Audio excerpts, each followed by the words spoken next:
¿Qué tal? ¿Cómo les va? Bella noche de sábado, decía así, agradeciéndole como siempre a Valeria San Pedro y a Gustavo Tubio y todo el equipo que con tan buena onda nos preceden y nos anuncian, ¿sí?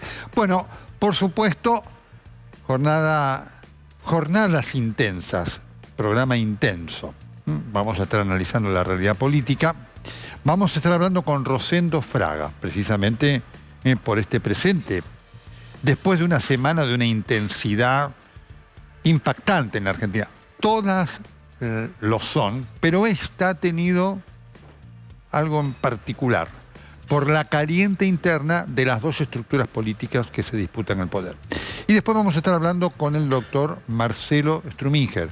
El doctor Struminger es un destacado cardiólogo, jefe de unidad coronaria del Hospital Santoyán y además integra la Asociación de Médicos Municipales, y venimos hablando de los problemas de la salud pública en distintas partes del país. El sábado pasado tocamos la realidad de la provincia de Buenos Aires, hoy vamos a hacerlo con la ciudad de Buenos Aires y vamos a seguir con distintas regiones del país, porque está mostrando que todo lo que se dijo durante la pandemia en relación a promesas a los equipos de salud fue eso, una promesa, es decir, una mentira. Así que esta es la propuesta de esta noche para el corresponsal, que comienza, como siempre, con la reflexión editorial del día de la fecha.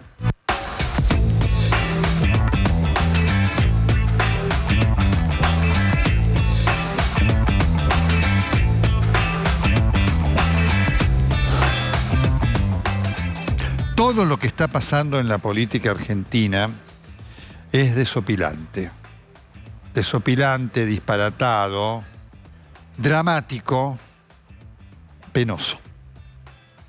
Y en ese contexto, por supuesto que siempre las cosas que pasan dentro del gobierno, sea del signo que fuere, tienen una mayor repercusión. ¿Por qué? Porque efectivamente afectan o benefician, si se tratara o si se tratare de cosas positivas, a la gestión de gobierno. Vengo diciendo que el kirchnerismo es una desgracia, que este gobierno es una desgracia.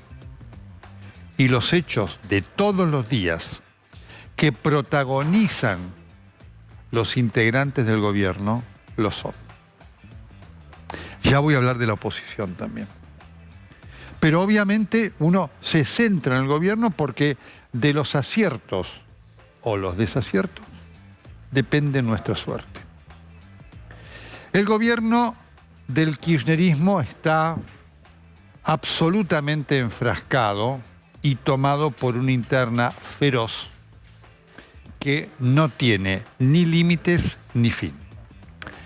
Esto, como siempre digo, no significa que se vayan a separar, que esa coalición del frente de todos contra todos vaya a escindirse. No va a ocurrir, porque todos saben que si se separan no tienen la más mínima chance de mantener el poder. Así que esto lo quiero poner como elemento permanente de nuestra consideración, porque está esta idea que, bueno, se rompen y pierden. No, están perdiendo unidos. Así que imagínense lo que sería si se separasen. En este marco apareció Cristina. Hoy estuvo Máximo. El acto de Máximo Kirchner en Mar del Plata fue malísimo. El de Cristina también. Pero el de Máximo Kirchner, además, a Máximo le agrega a eso su intrascendencia como orador. Y entonces es también una muestra, lo que contaban los cronistas, estaba allí en el Día Elefante, que la gente empezó a irse no bien. Máximo Kirchner comenzó a hablar y a hacer explícitas sus diatribas contra el gobierno del cual es parte, con acusaciones muy fuertes a Alberto Fernández, claramente, y también, por supuesto, a Macri, ¿no? Porque no puede faltar esto. Pero el centro de la atención estuvo ayer en el discurso de Cristina Fernández de Kirchner. Digo, para empezar, fue de los peores discursos, de los muchos malos discursos que ha dado Cristina Fernández de Kirchner. Pero ayer la pólvora estaba mojada. Una muestra de que efectivamente no era el mejor día para Cristina para hacer exhibición de la potencia de su oratoria es que el discurso fue breve. Cuando Cristina habla poco es porque no tiene un elemento contundente para marcar. Fue un discurso delirante. Voy a hacer una aclaración, porque es importante. La segunda acepción de delirio dice que el delirio es algo desopilante, que representa un despropósito. Esto fue el discurso de Cristina Fernández de Kirchner de ayer, que tuvo la necesidad de hacer referencia al ataque del cual ella fue víctima e inevitablemente de ligarlo al macrismo. Eso es un delirio. Pensar que el macrismo, que Caputo iba a avanzar con un magnicidio, es un disparate. Absolutamente es un disparate. Pero propio de la mente patológica de Cristina. A mí no me sorprende nada de Cristina, ¿no? Cristina puede llegar a decirle un día que hoy, que fue un día fantástico, fue un día de nublado, que llovió, porque es así, es su patología. Así que eso primero lo quiero marcar, junto con la necesidad que tenemos de que efectivamente ese atentado, que afortunadamente no prosperó, se esclarezca. Esto es indiscutible. Esto está fuera de discusión. El problema que genera el kirchnerismo es en su visión distorsionada de la realidad. Es paradojal, ¿no? Porque Cristina acusa a Juntos por el Cambio, al macrismo, de ese acto, cuando ese día estaban echando, unos días antes, a la policía que efectivamente quería, entre otras cosas, ordenar las manifestaciones en la casa de Cristina.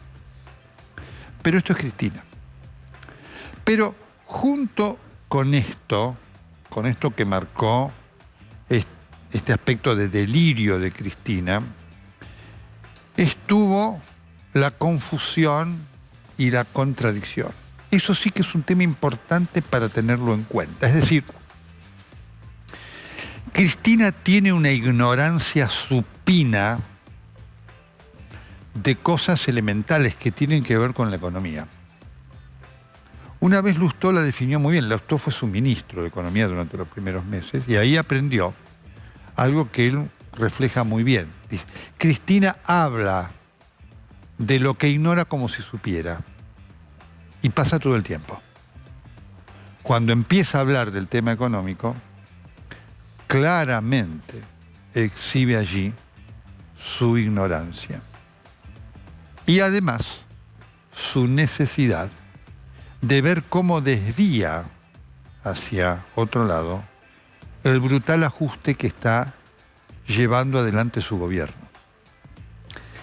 En este contexto, Cristina defendió a Massa. ¿Sorpresa para algunos? No.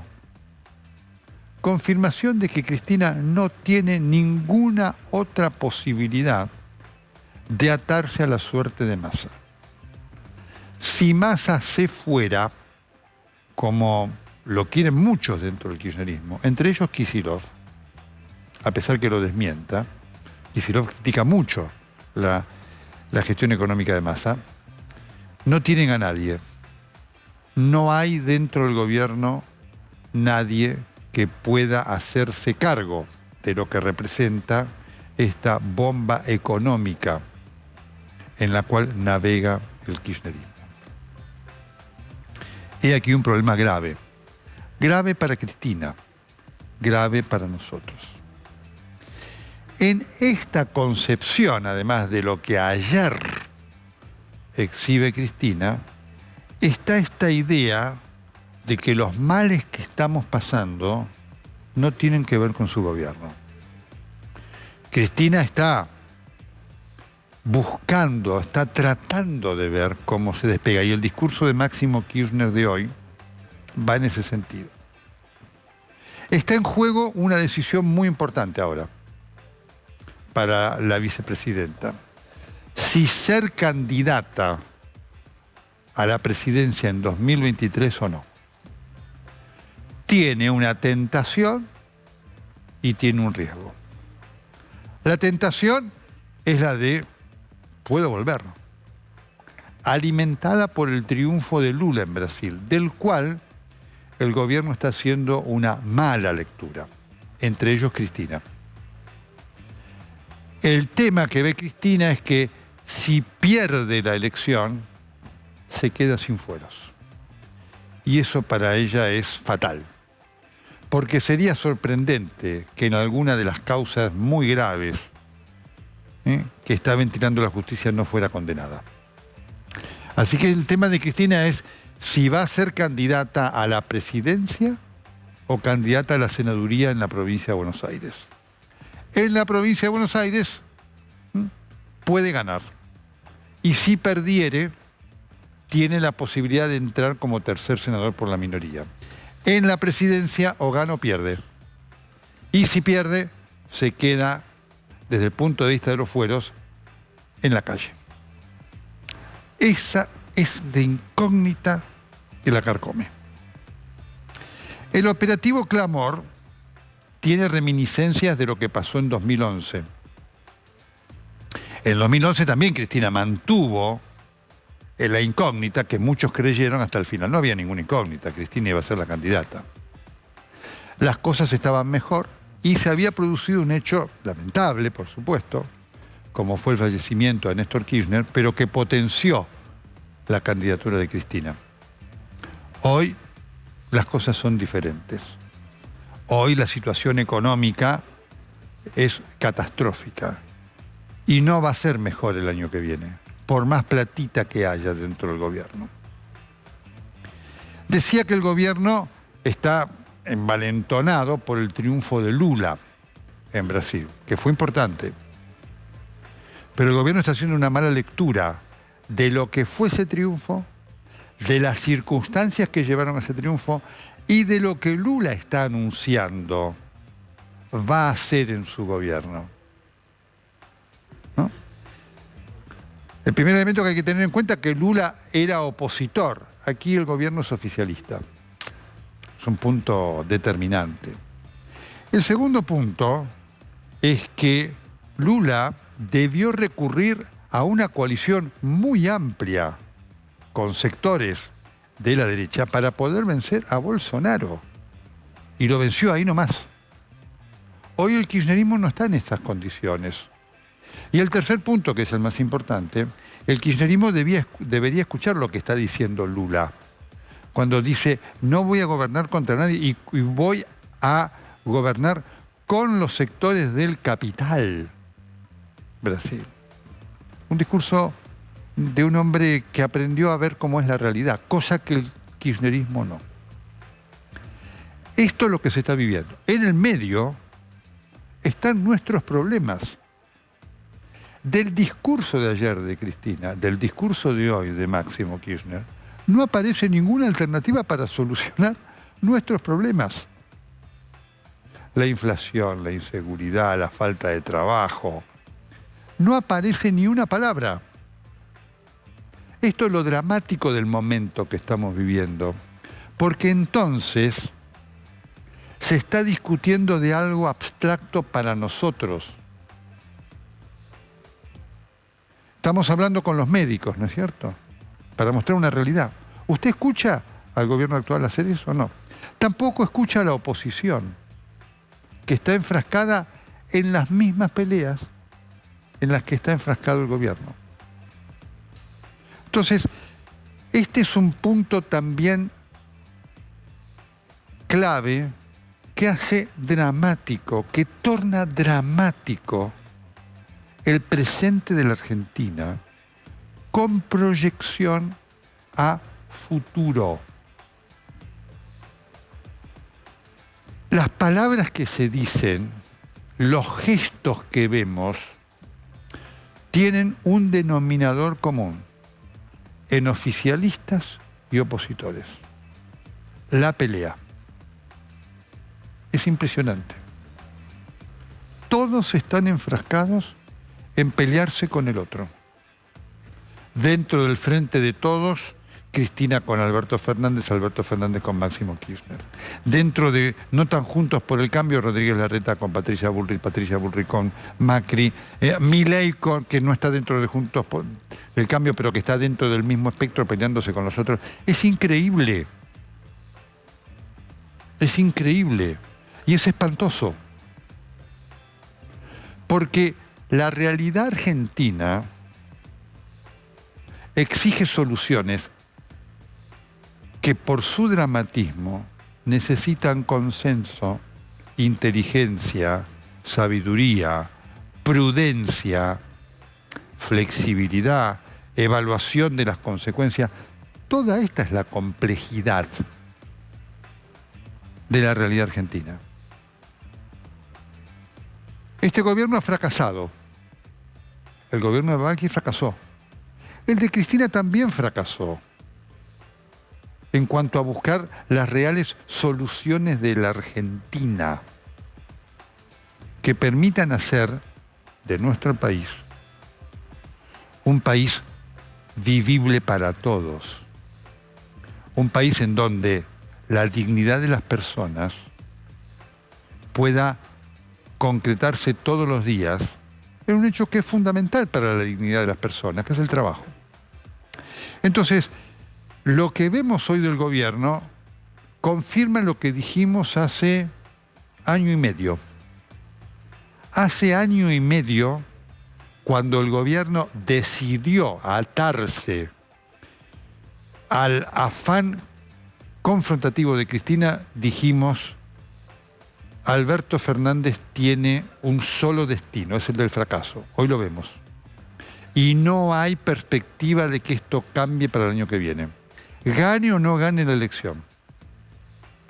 El tema es que lo que vemos del otro lado también tiene el mismo destino. Vuelvo otra vez a Lula. Lo primero que dijo Lula, dijo: voy a gobernar para 250 millones de brasileños. Habrá que ver si lo hace o no, pero como concepto tuvo claridad en cuanto a que hay que dejar el concepto faccioso que hoy tiene la política, con el cual se ganan elecciones pero no se gobierna. Este gobierno es una demostración de ello. Este gobierno creyó que estimulando la división iba a poder gobernar. Ya vemos que no. Ya vemos que los problemas no los ha podido solucionar. Tampoco lo va a poder hacer la oposición si el concepto es este. Ahora, por supuesto que hay una dificultad. ¿Cómo dialoga usted con los sectores extremos? ¿Cómo dialoga con Cristina Fernández de Kirchner y sus delirios? Pero también, ¿cómo dialoga con sectores extremos de la oposición que dicen: cuando lleguemos nosotros somos nosotros? Este es el tema. Este es el tema clave. Que lo tenemos que hablar todos los días. Es increíble lo repetitivo de la política argentina. Porque este tema no es nuevo. Es repetitivo, insisto, como lo es el fracaso, que además es previsible. Esto es lo que hace a las cosas más impactantes. Porque usted puede decir: bueno, yo tomé este camino, creía que era el camino cierto, nadie sabía si era el camino cierto o no, me equivoqué. No, este camino tiene un solo destino: el del fracaso. Esta es la realidad, es decir, es una realidad atada al pasado. Todo lo que se habla tiene que ver con el pasado. Y si el futuro es igual que el pasado, el resultado será el mismo.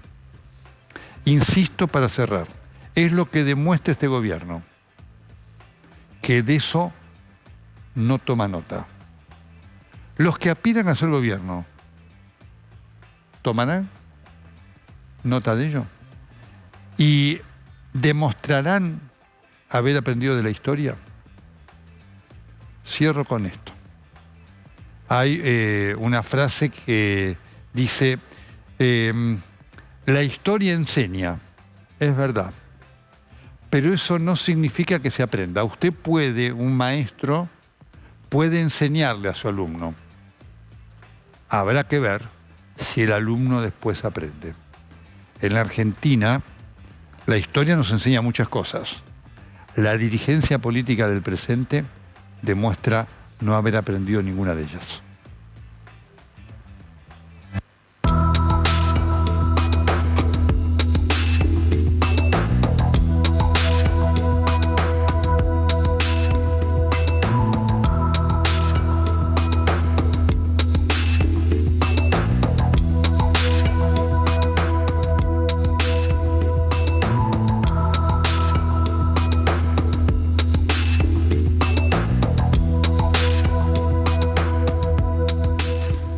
Muy bien, con enorme placer vamos a compartir este momento con uno de los analistas más lúcidos que tiene la Argentina, de la realidad política y social de la Argentina, y además un hombre, un conocedor de la historia.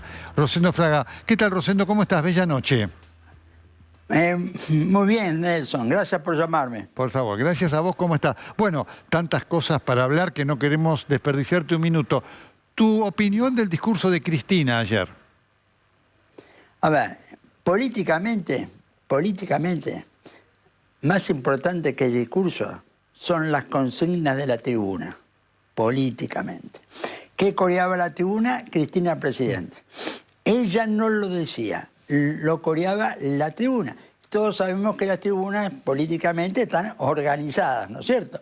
Yo creo que fue un discurso, como bien dijiste, sin un contenido especial, un discurso que estuvo por debajo de la dialéctica de otros, pero que me parece que tiene un significado. Cristina inicia su estrategia para la candidatura presidencial, que se definía en mayo. En mayo, correcto, como vos muy bien explicaste en la editorial, ella, bueno, decidirá si toma riesgo la candidatura o se repliega a la provincia de Buenos Aires. Pero para mí ella inició un camino que creo que el 17 de noviembre, en pocos días, casi en 2 semanas, va a tener otra manifestación, el medio siglo del Día del Militante Peronista, el regreso de Perón, en lo cual ella, como dijo Kicillof, la candidatura de Cristina va a ir surgiendo de la gente. ¿Qué es esto? Es que ella va a seguir hablando y las tribunas van a seguir diciendo. Rosendo, acá hay un punto muy específico que el gobierno utiliza. El gobierno estaba esperando el resultado de Lula en Brasil.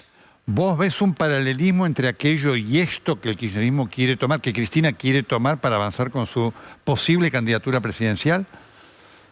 Mirá, para Cristina, que Lula ganara es vital. Para ella es importantísimo. Ahora, ¿por qué? Porque esto entra en el campo de la narrativa, ¿no es cierto? Que es un término parecido al del relato, ¿no? La narrativa. Lo que le da Lula a Cristina es una narrativa, una ideológica, Boric en Chile, Petro en Colombia, Lula en Brasil, retorna al progresismo. Yo represento eso en la Argentina. Y segunda, la narrativa de la justicia. Lula fue puesto preso, no pudo ser candidato, ahora se revirtió la decisión judicial, se presenta y gana. La narrativa no juega hoy ningún papel para sumar votos, no juega un papel para ganar voluntades independientes, juega un papel internamente, juega para entusiasmar, encuadrar y este punto de vista. Pero cuidado, ¿cuál es el punto? Son casos distintos. Boric es una cosa, Petro es otra, Lula es otra y Cristina es otra también desde este punto de vista. En narrativa, interpretación, la realidad es mucho más compleja, matizada y diversa. En este contexto, Rosendo, porque obviamente estamos haciendo todo este análisis de un gobierno que tiene que gestionar, y ya vamos a ir con la oposición. Es difícil prever cómo va a ser este año, ¿no? Ahora, ¿vos le ves a Massa alguna posibilidad, más allá del apoyo ayer de Cristina, de avanzar con la profundidad de medidas que requiere la economía argentina para buscar no parches sino soluciones? Un año hoy es muchísimo tiempo. Trabajé en julio, tenemos el descontrol de los mercados con Batakis. Bueno, ¿qué es lo que yo creo? Yo creo que el margen del masa posible no es mejorar la situación, es evitar que se deteriore más. Es decir, ¿qué es lo que creo? Acá hace falta, primero y principal, contener la inflación, bajar la inflación. Esto hace falta por la macroeconomía, pero hace falta por la gente, por la pobreza, por la indigencia. Yo realmente no veo en ese campo una estrategia, una política. Creo que, es decir, la estrategia de Massa es tratar de evitar el precipicio, tratar de que se dispare la inflación a una hiperinflación, evitar que haya a lo mejor un default o semidefault con la deuda interna, pero no veo una idea de atacar el problema de fondo, ni sé si hoy hay condiciones políticas para hacerlo, ¿no es cierto? Pero es una acción muy riesgosa con los niveles de pobreza e indigencia y niveles de inflación, donde parece asumido que el 7% es lo normal. Una de las cosas que el gobierno no va a poder lograr es la anulación de las PASO. ¿Qué entendés que va a significar dentro de la dinámica política del año que viene, sobre todo en lo que vayan a hacer los gobernadores peronistas, Rosendo? Mirá, yo te diría primero, al día de hoy son 19 los gobernadores peronistas que ya han puesto fecha de elección diferenciada de la presidencial. Reconozco que en las 5 que no están Provincia de Buenos Aires y Ciudad de Buenos Aires, ¿no es cierto? Pero es muy clara la tendencia de los gobernadores, desligarse de la elección presidencial, de la elección nacional. Yo las PASO creo que se hacen. Creo que se hacen porque, ante todo, porque es un punto en el cual el oficialismo está dividido. Y eso lo que implica es que, primero, como dije hace un ratito, en mayo se definen las candidaturas. En mayo, quien quiere ser candidato y presentarse a las PASO tiene que tomar la decisión de hacerlo. Hasta ese momento van a proliferar candidaturas, Cristina va a jugar con la suya, Macri va a jugar con la suya, pero en el momento en donde ellos van a decidir si lo hacen o no, va a ser mayo. También es agitada, tremenda, feroz la interna dentro de Juntos por el Cambio. ¿Te sorprende? A ver, por un lado sí, por otro no. Yo creo que lo que estamos viendo es un faccionalismo en la política argentina en todos los espacios. Como en el oficialismo es muy claro, es el presidente por un lado, vicepresidente por otro, ministro de Economía por otro, gobernador yo diría por otro. La oposición pasa otro tanto, ¿no es cierto? Es decir, el PRO hay 3 figuras, Larreta, Patricia Bullrich, Macri, el radicalismo, varias que no coinciden tampoco, Carrió, etcétera, y aún dentro del espacio de Milei también hay internas que han provocado diversos conflictos. Pero escuchá, bajo a los actores sociales que son actores políticos también, la CGT divide en 2, por otro lado la CTA, las convenciones son internas que manejan el PO, por otro lado. Vamos a los movimientos sociales. El oficialismo divide en 2, el movimiento Evita, etc., el bloque piquetero, por otro lado. Es decir, yo veo la política como también el ámbito de representación social que está conectado a la política marcadamente fraccionado, ¿no es cierto? Y esto es algo peligroso. La oposición, ¿cuál es el punto? La oposición actúa como si la elección ya se hubiera ganado. Claro. Si la elección ya se hubiera ganado, entonces lo único importante es quién de nosotros va a estar en el lugar. Pues ya está ganada. Bueno, eso es un error. Nadie tiene la elección asegurada un año antes, nadie en ninguna parte del mundo, ¿no es cierto? Ya en un mes, 15 días cambia las tendencias electorales. La oposición tiene que, ante todo, asumir el sistema electoral particular que tiene la Argentina, que a mí no me gusta, pero está en la Constitución. Si el primero llega a 40 y tiene 10 puntos de ventaja sobre el segundo, gana en la primera vuelta. En ese punto. Entonces acá 2 cosas. Hoy el oficialismo está sacando 40, no. Pero cuidado, hemos visto a Macri con una mala economía perder con 41. en la primera vuelta. Así es. Aún muy lejos, Angeló sacó 38 en la hiperinflación. Es decir, cuidado, no es algo que uno, después de ver la recuperación de Bolsonaro, no es algo que sea imposible. Ahora, en este escenario, con ese sistema electoral, la división o unidad de la oposición es vital. Es vital. Porque si la oposición se divide, está dividida en dos, y hubiera una división mayor, bueno, el riesgo de no llegar al 30 está planteado. Lo que quiero decir, no hay que dar por ganada la elección. Claro. Si asumen que la elección es un riesgo que no se ha logrado, eso va a contener una lucha que se está desbordando. Rosendo, mencionaste Milei. ¿Qué representa hoy Milei como tal? Una cosa es ganar una legislativa, otra cosa es ganar una presidencial como factibilidad de gobierno. Mira, yo entre todo, creo que Milei lo dice públicamente, claramente, ¿no es cierto? Yo soy Trump y Bolsonaro. Esa es mi línea. Y acá hay una... eso es lo que él dice claramente. Se alinea ahí. Y acá tuvimos la elección brasileña el 30 de octubre. Ahora, el 8 de la semana que viene, el martes, tenemos la elección de medio mandato de Estados Unidos, ¿no es cierto?, presente. Bueno, yo creo que Milei es esa expresión política que hoy prolifera en el mundo occidental, que algunos llaman ultraderecha, otros lo llaman neofascismo, otros lo llaman derecha conservadora. Bueno, eso es lo que él está representando.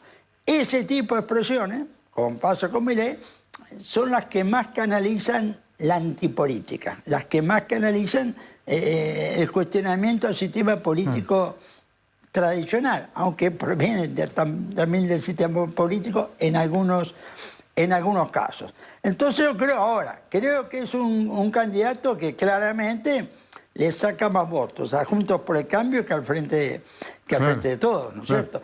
Ese es el punto. Pues fíjate, una conjetura.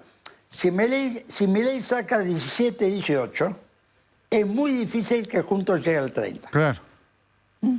Y eso hay que mirarlo para la particularidad de nuestro sistema electoral. Muy importante este detalle. Rosendo, dos preguntas finales. ¿Por qué entendés? Porque pusiste ahí un elemento clave que es este surgimiento de una actitud contra la política, de antipolítica de la sociedad. ¿Por qué crees que la dirigencia política no entiende esto y no se da cuenta que peleándose, generando solo pelea, da origen o da pie a estas reacciones que son malas, obviamente, para inclusive el sistema democrático? Bueno, mira, yo podría decir que hay una necedad, hay una negación de la realidad, pero voy al final de tu comentario editorial, la historia. ¿Y qué es lo que pasa? ¿Qué dice?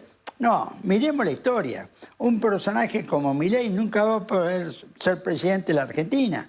Alguien que no provenga, ¿no es cierto?, las estructuras, la gente no la va a votar. Cuidado. La historia es muy importante para aprender, pero es limitada para prever. Sí. Si no, sería muy fácil. Miro lo que pasó y sé lo que va a pasar. Entonces hay que asumir que esto no es un momento normal de la política en todo el mundo occidental, no solamente acá. Nos faltaría la elección israelí, ¿no es cierto? Un cuarto triunfo de Netanyahu. Y entonces, pueden haber sorpresas, pueden haber cambios. Y esto lo tiene que asumir la dirigencia política para reflexionar. Si no, se corre el riesgo de esos fenómenos que se llaman disruptivos en el campo de la política. Rosendo Fraga, un gusto tenerte siempre con nosotros y enriquecernos con tu análisis. Rosendo, muchas gracias. No, gracias a vos, muy amable. Gracias a vos, gracias a Federico Gandolfi, que estuvo allí con el soporte técnico para que podamos escucharlo y verlo a Rosendo con total claridad. Ya vengo con el tema médico.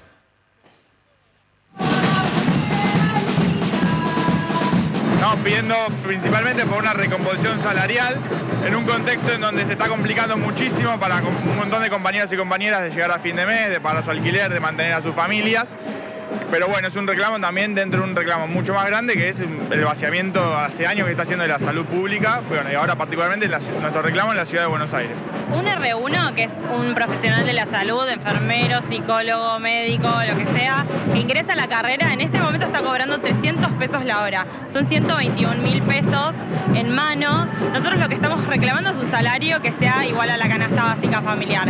Y mira, me sentí como muy triste cuando vi que en el caso de los camioneros ellos pudieron defender su trabajo, ponerle un valor a su trabajo que realmente es importante, y ellos pudieron tener una paritaria acorde. Y en el caso de los médicos, como que no se ve reflejado el trabajo que hacemos. En mi caso yo soy residente de post-básica, o sea, tuve que estudiar medicina 7 años, después hacer 4 años de una especialidad básica, que es una especialidad quirúrgica de tocogineco, que implica hacer muchas horas de guardia, de 36 horas, de trabajar de lunes a lunes, de no tener sábado, o sea, de trabajar sábado y domingo, y después rendir para hacer una posbásica. Yo soy R1 de una posbásica y gano 130.000 pesos, o sea, es una locura. Estamos todos muy tristes, todos tenemos ganas de volver al hospital, volver a ver a nuestros pacientes, estamos todos en formación, estudiamos 7 años, tenemos un título universitario.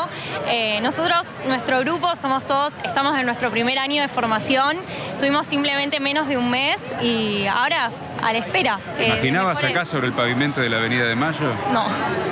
No, la verdad que no, pero bueno, estamos en defensa de la salud pública. Me produce una profunda tristeza ver esto, ¿eh? Me produce una profunda tristeza. Doctor Strumínger, ¿cómo está? Bien, gracias por invitarme. Por favor, estamos analizando la situación de la salud pública en todo el país. Vamos a seguir con otras provincias. Estos son los residentes y también hay problemas con los médicos de planta. ¿Hay alguna posibilidad de que esto se encauce de una manera acorde? Porque efectivamente ganar 300 pesos la hora un médico es una vergüenza. Sí. Bueno, sí, claro, hay posibilidades de encauzarlo. Y lamentablemente hemos tenido que llegar a encauzarlo a través de un plan de acción directo, un plan de lucha. Ya nosotros tuvimos una medida de fuerza de acción directa en el mes de septiembre, reclamando una reapertura de paritaria, y ahora vamos a un nuevo paro de todas las organizaciones de salud de la Ciudad de Buenos Aires, digo, la Asociación de Médicos Municipales, que tiene la representación de los médicos empleados en los hospitales públicos de la ciudad, Federación de Profesionales, que reúne a todos los profesionales no médicos, bioquímicos, psicólogos, antropólogos, sociólogos, trabajadores sociales, etcétera, y el sindicato SUTECBA, Sindicato Único de Trabajadores, en las ramas de salud. Porque evidentemente hay un hartazgo de todas estas entidades y llegamos a esta medida de fuerza como la forma de expresar el descontento y la necesidad de cambiar esta situación, ¿no? ¿Un médico de planta qué sueldo gana, doctor? Miren, los residentes es muy interesante porque, digamos, en alguna parte esto tomó mucha visibilidad. Los chicos, bueno, están mucho más motivados y tienen recursos de los que los médicos de planta no contamos. ¿Qué recursos tienen? Tienen el recurso del apoyo que han recibido de todos los médicos de los hospitales, porque todos estos jóvenes médicos, profesionales de salud de excelencia, digo, perdón, un pequeño apartado, ¿no? Estos son los mejores profesionales, médicos y no médicos del país, porque son los mejores promedios de la facultad, son los que aprobaron el examen de la residencia, y particularmente ellos, que son los que vienen al hospital público, para mí son los mejores, porque de todos los lugares para ir a hacer su formación, eligieron los hospitales públicos, que es un gesto de amor, ¿no? Por porque supuesto. las condiciones de trabajo pueden ser mejores en algunas instituciones privadas. No el salario, pero algunas de las condiciones de trabajo sí. Entonces, bueno, ellos tienen esta posibilidad porque tienen una relación de trabajo diferente a la nuestra, y pueden adoptar medidas más radicalizadas que para nosotros están prohibidas por la Organización del Trabajo Médico. Obvio, no pueden abandonar el servicio y demás, ¿no es cierto? En forma tan extrema como están haciendo. De cualquier forma, la medida, si bien extrema o rozando los límites de las posibilidades de atención del hospital, son absolutamente válidas en tanto que expresan un claro derecho. Y hablamos de que estos médicos jóvenes cobraron 144.000 pesos en septiembre de bruto, unos 120 y pico mil de bolsillo. Pero un médico que ya pasó por la residencia, que la terminó y que se especializó y que aparte ha tenido otra etapa, que es ganar el concurso para el ingreso al hospital, gana 163.000. 163.000 claro, pesos. ese es el salario de ingreso al mes de septiembre de un médico de un hospital público que hace guardia, al igual que hacen los jóvenes médicos que hacen las guardias en un sistema de formación, que es lo necesario para obtener los aprendizajes que no se pueden obtener en la rutina matinal. Entonces, estamos, digamos, todos representamos un todo. Residentes en su acción, Asociación de Médicos Municipales en su acción, porque el problema es global, no es de un grupo de médicos jóvenes que tienen un problema en particular. El mal funcionamiento del hospital, el deterioro del sistema de salud, la falta de escucha, porque, digamos, ¿qué hace explotar todo esto? Y si uno ve las consignas que están en las calles y nuestras consignas, lo que hace explotar es la falta de respeto que hemos sentido en este tiempo por parte de la autoridad. Quiero detenerme en este detalle, para que ustedes vean, además, cómo... Por eso digo, me da una profunda tristeza lo que está pasando con la salud pública en la Argentina. El otro día estaba con nosotros la doctora Zulma Fernández, la jefa del servicio de clínica médica del Hospital de Niños Sor Ludovica, y nos decía que en la provincia estaban teniendo un problema porque los médicos que ganan muy mal se vienen a la capital federal, donde ganan mal, digamos, para que veamos lo global de este problema, que es un disparate, ¿no es cierto? A la depreciación de la consideración del profesional de la salud, médico, enfermero, lo que fuere, ¿no? Así es. Y bueno, finalmente también podemos decir que no importó al gobierno y lamentablemente tampoco le importó mucho a la sociedad, porque es claro que todo el mundo sabe, punto, y bueno, pero ahí es donde se votan los presupuestos, Nelson, porque usted tuvo la gentileza, usted es uno de los pocos que está haciendo este tema, y yo estuve en este mismo lugar en el año 2020, en diciembre, hablando de la pandemia, y mostré un cuadrito que llevo conmigo siempre con orgullo, en donde mostramos que el presupuesto en salud de la ciudad decreció desde el año 2010 de un 23%, ahora... Lo vamos a mostrar otra vez, muéstrenlo, por favor, doctor. No sé dónde sea. Vamos a ver con una... En esta cámara acá, en esta cámara. Perdón, ahí está, ahí está. Démelo. Entonces, ahí está, perfecto. Ahí lo tenemos. Entonces, este presupuesto decrece de un 23% a un 15-16%. Eso es un montón de plata. Pero entonces nos dicen que se está ocupando el presupuesto, se está distribuyendo en áreas que antes no eran parte de los gastos de la ciudad, como puede ser la creación de la policía de la ciudad u otras cosas. O las pandemias de veredas, porque usted vio que el coronavirus tiene ciclos y tiene brotes. Y entonces pasamos por sucesivos brotes de veredas en donde yo tengo Mataderos Liniers dado vuelta, no hay por dónde andar. La ciudad rota. Ahí tenemos otros gastos que analizar. Pero entonces quedamos con un 15 y parece razonable porque son los presupuestos más altos del país y todo lo demás, pero nunca hay para sueldos, porque nos vienen bajando el sueldo en los últimos 6 años sistemáticamente y nosotros tenemos perdida un 33% de nuestra capacidad salarial desde el año 2016 hasta ahora. Eso es una cosa dramática, porque además quiero detenerme en lo que significa, porque seguramente no todo el público tiene la posibilidad de analizarlo. Eso es un elemento que obliga al pluriempleo, que es una de las cosas que deteriora la calidad médica, porque obviamente una cosa es un médico que trabaja 8 horas, 10 horas en un mismo lugar, no tiene que trasladarse. Otra cosa es un médico que tiene que trabajar en 4 lugares y se transforma en un taxista de juntar empleo, lo cual es pésimo para la salud, porque el paciente, ese médico no puede dedicarle al paciente el tiempo que necesita. Quiero traducir esto en lo que significa, ¿no?, en cuanto a el deterioro de lo que recibe después, en este caso el contribuyente o la persona, no por voluntad del médico, ¿no? Pero ahí está entonces el problema. Entonces, si este presupuesto, que es el que se vota, porque este año es del 16, 15, 16, no alcanzó para poder pagar sueldos porque hubo que llevarlos a la baja, y no alcanzó para equipar los hospitales que están totalmente desabastecidos, y no alcanza para hacer un arreglo mínimamente significativo en un hospital, y no alcanza para poner camas adecuadas para que los médicos residentes tengan un lugar donde estar, y no alcanza para darle un servicio adecuado a la población, ni de limpieza, ni de higiene, ni de un montón de otras cosas, este presupuesto está mal o se está gastando muy mal. Pero entonces hagamos algo, le digo con esto a la sociedad que recibe un mal servicio. Porque entre el mal servicio de lo que no hay, del desánimo, del descontento, del hartazgo, Nelson, yo digo, ¿no? Pasamos la pandemia, nosotros, los médicos, yo me equivoqué seguramente, pero recordemos que en el principio de la pandemia creíamos que todo fue terrible, pero pensábamos que iba a ser peor. Nosotros veíamos morir Mucha claro. gente en Europa, muchos médicos en Europa. Acá perdimos muchos colegas, pero no fue bien. Doctor, no fue peor porque por suerte apareció la vacuna. Exactamente. Pero si no, hubiera sido tremendo. Y después, bueno, algunas otras cosas en el manejo. Pero nosotros salíamos de nuestra casa. En lo particular yo pensé que me iba a morir. ¿En serio? Y muchos otros pensaron que se iban a morir. ¿En serio? Tengo colegas que se fueron a vivir solos para que al volver a la casa, viniendo de un ambiente tan contaminado, no corrieran el riesgo de enfermar a la familia, y donde éramos 2 médicos, no teníamos ni el derecho de cuidar a nuestros hijos porque no nos licenciaban. Todos los demás empleados tenían, la posibilidad de quedarse en la casa a cuidar a los hijos que no tenían escuela. Vivimos situaciones horribles. Yo lo homologo a un estrés de guerra, saliendo de casa pensando que uno en un día no volvía, o que volvía y iba a estar enfermo y iba a enfermar a la familia. Todo eso no significó nada. Pusimos lo mejor de nosotros hasta poner en riesgo nuestra vida, y esto no significó no solamente no nos reconocieron, nos tiraron para atrás, nos tiraron a un peor salario, a una peor condición laboral, a la falta total de escucha y de empatía por parte de la autoridad. No podemos gestionar nada, no hay diálogo con las autoridades hospitalarias, los hospitales no se manejan desde una nube.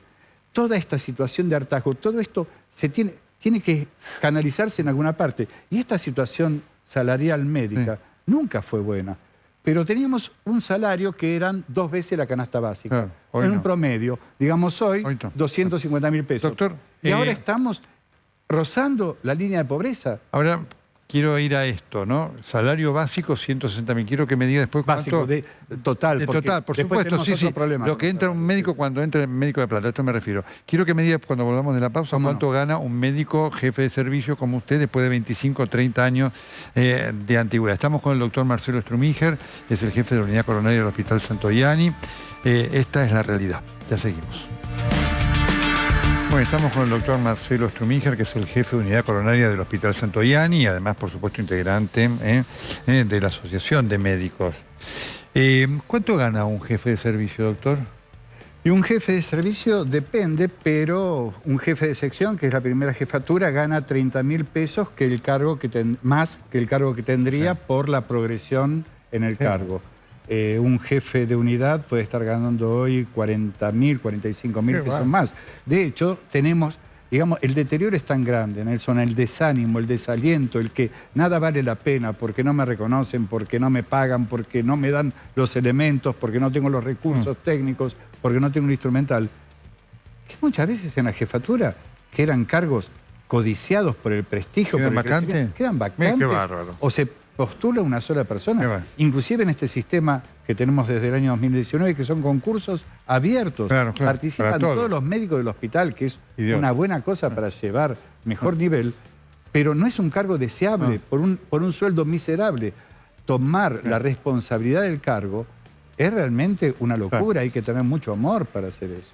Doctor, yo le agradezco su presencia aquí y por supuesto es producto del interés que tenemos porque este tema tenga la prioridad que merece, porque es el derecho que tiene todo el equipo de salud y el derecho a que ustedes vivan dignamente su trabajo. Los beneficiarios de su trabajo somos nosotros. Creo que sí. Un saludo a todo el personal médico del Hospital Santoianni y de todos los médicos de la ciudad. ¿Sí? Muchas gracias. Y si me permite... ¿Cómo no? Digamos, vuelvo, ¿no? Llegamos a esto, ¿por qué explota esto ahora y así? ¿Por qué este paro del día 8? ¿Por qué todos los movimientos que hubo el próximo martes, que quiero decir que no va a haber atención a los hospitales, pero sí se va a mantener la guardia? Correcto. Y el paro va a ser absoluto. Y si no tenemos respuesta, vamos a profundizar más medidas de fuerza y seguiremos adelante, porque todo esto hubo falta de escucha, hubo falta de comprensión, hubo falta de respeto a los colegas en su rol profesional, en su deseo por atender, en tomar lo bueno de esa capacidad, de esa energía y aplastarla para lograr este mal resultado. Pero siempre nos han tenido sin posibilidad de diálogo, diciendo que esto, aquello y lo otro eran decisiones tomadas. Ahora hay una decisión tomada que es la nuestra. No hay más médicos pobres en los hospitales públicos de la ciudad. No hay más médicos en situación de pobreza o de casi pobreza vulnerable. Tenemos que tener un estándar acorde con nuestro desarrollo de toda la vida puesta en el estudio. Son 18 años de estudio para llegar a ser médico, 1 o 2 especialidades, son 2 residencias, sistemas de formación que son agobiantes, que son extenuantes, que solo es para una élite de las mejores personas. Y esto para no poder mantener un hogar siquiera, después de estudios universitarios, posuniversitarios, terciarios, cuaternarios, realmente es indignante la desconsideración a las que nos han querido llevarnos. Y nosotros no vamos a seguir tolerando nunca más esta situación. Doctor, muchas gracias. Por favor. Me estoy acordando de los aplausos al personal de salud de los médicos de la pandemia, ¿no? Qué lejos quedó. Ya seguimos. Hasta acá el corresponsal, ya viene Yo la sé con Nazarena y todo su equipo. Los espero aquí en TN el próximo sábado a las 21. Chao, bella noche.